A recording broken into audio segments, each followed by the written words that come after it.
Le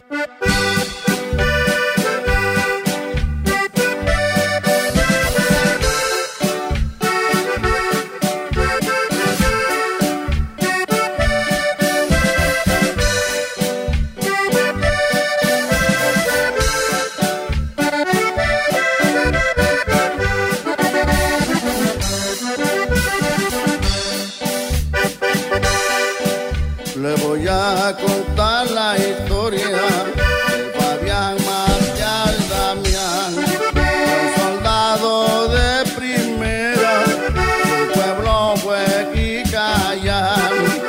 El 26 de noviembre su vida se terminaba.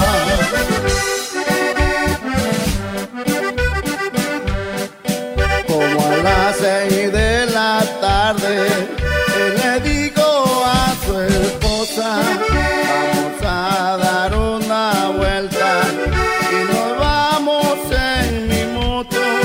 Vamos a dar una vuelta y luego nos regresamos.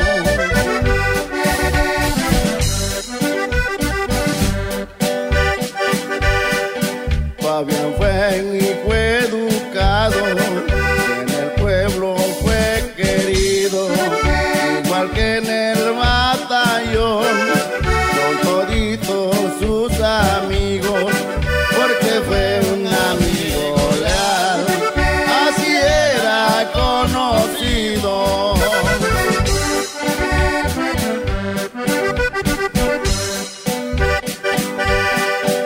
Ese día de su sepelio participó el batallón con todos sus elementos, porque fue un soldado digno y también fue muy cumplido, que demostró a su patria.